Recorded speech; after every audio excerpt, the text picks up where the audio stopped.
Little Nightmares 1 and 2 hold a very special place in my hat-shaped heart. When I made a video essay on Little Nightmares 2 years ago, it reignited my passion for this channel. Everything about it, from the atmosphere to the phenomenal storytelling, was incredibly unique. So after waiting 2 years for the release of Little Nightmares 3, my disappointment was immeasurable, and my day was ruined. But I'm not here to make yet another video on Little Nightmares 3. You can watch that over here. Instead, I'd like to give some attention to Little Nightmares' spiritual successor, Half Pint Hallucinations. Yes, I know I made this joke already, but this guy really liked it, so just let him have this one.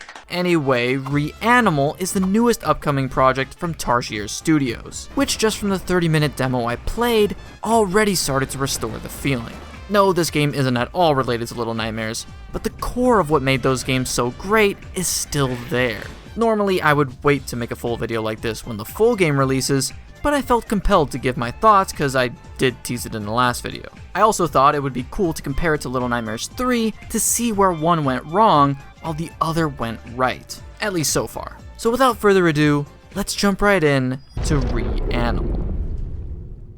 The game starts with you looking up from a hole. You can see the silhouettes of small children popping into frame as it cuts to our main character waking up from a dream. Not a nightmare, gotta distinguish that. And following the visual from the title screen, one player is stranded in the middle of a dark ocean. The reason I said one player is that this is also a co-op game, which I'm sure is just a wild coincidence. Regardless, the way in which co-op is implemented here feels less like a gimmick and makes a little more sense within the story. You see, as one of you scours through the bellboys, you eventually come across the body of the other player, who after being saved, tries to kill you.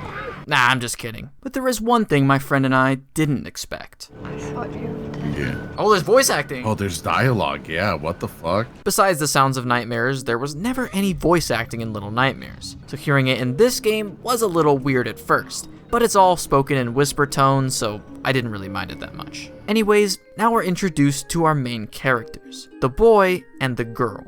Very creative, I know. The boy has a sack over his face and noose tied around his neck, possibly indicating something more sinister, while the girl has a bunny mask. While you can see the immediate parallels between all of these protagonists, there are two major differences. One is that these two are brother and sister, so don't try shipping these characters together, alright? Two is that we have other friends who are still lost. So our objective is to find them as we travel across what was once our home. I really like this setup as it gives us just enough lore to understand why our characters are here, while keeping us in the dark as to what else might be out there. This is what was missing in Little Nightmares 3, an actual goal from the outset, and not, hey Alone, look at this ambiguous map. I had plenty of other gripes with that game, but my main complaint was that Lo and Alone as protagonists were uninteresting. Besides them working together, they lacked any real substance beyond, "You are my friend!" And while we still don't know much about the boy and the girl, at the very least, there's a reason for us to be in this world. Just like there's a reason for you to hit that like button and subscribe to the channel. Alright, I'll get back to the game. As we land ashore, we explore a sewer and actually find one of those lost kids. Yippee!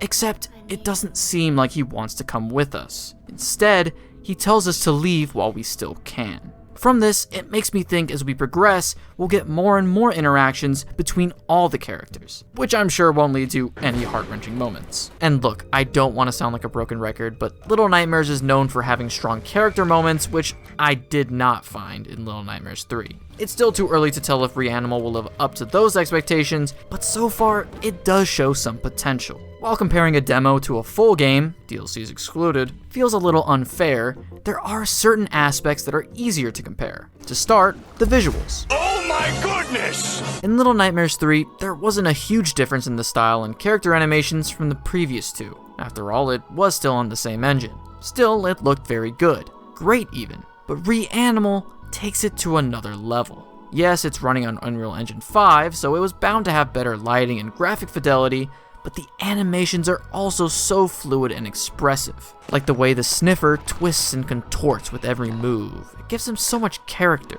Additionally, instead of the fixed 2.5D camera angle we're used to, REANIMAL changes camera angles quite a bit. It's more cinematic with its approach, which really helps make it distinct. Now, this isn't to say one style is better than the other, I just really like that they didn't stick to the exact same format and are trying something slightly different. But sometimes, if it ain't broke, don't fix it. Such is the case with REANIMAL's world.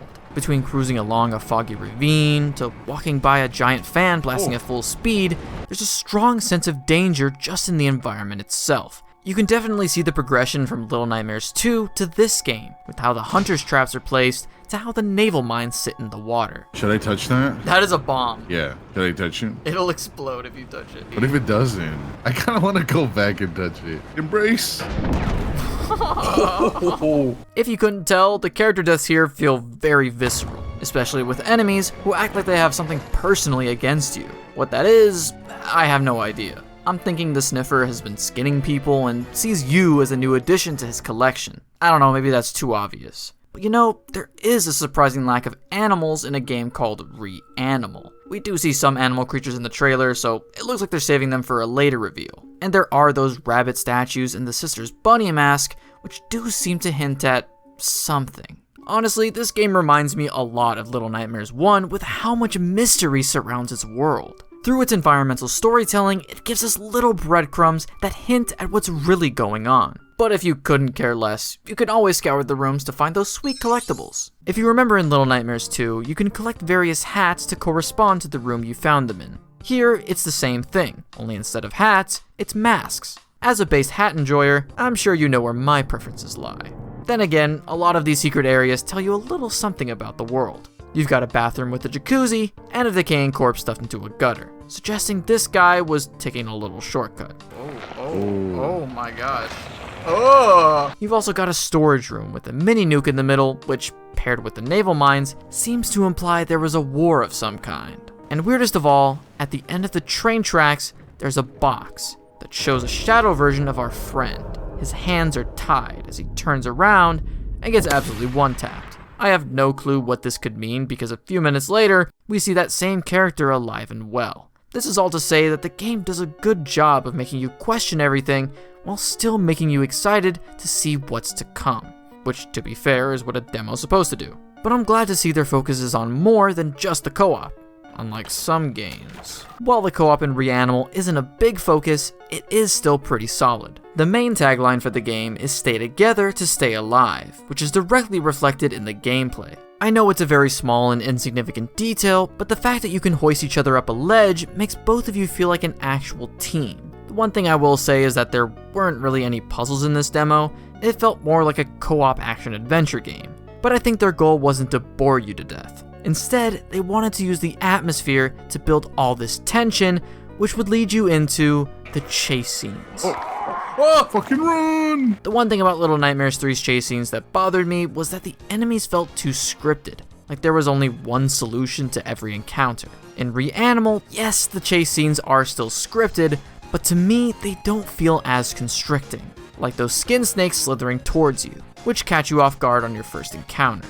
Well, they would have if we were actually able to see them. Oh yeah, quick little side tangent, but while running Unreal Engine 5 does make the game look good, it doesn't always mean it'll run good. When entering the area with all those skin creatures, you're able to jump over the railing, where my friend accidentally fell into the void. After this, only on my screen, he was stuck to one corner. And because of the stay together to stay alive rule, we couldn't progress. A game-breaking bug like this would normally ruin someone's experience playing the game for the first time. Luckily, we recreated the bug by jumping back over the railing, and we were able to continue. But despite triggering the event, we still couldn't see the empty husks that were supposed to be chasing us. All we saw was a bit of smoke. I don't know if anyone else got this glitch, but they definitely need to patch it before launch. So what you're saying is, this is a win for Little Nightmares 3, right? Well, apparently there was a similar bug in Little Nightmares 3 where you could slide through those bars in the cage, which soft lock you from progressing.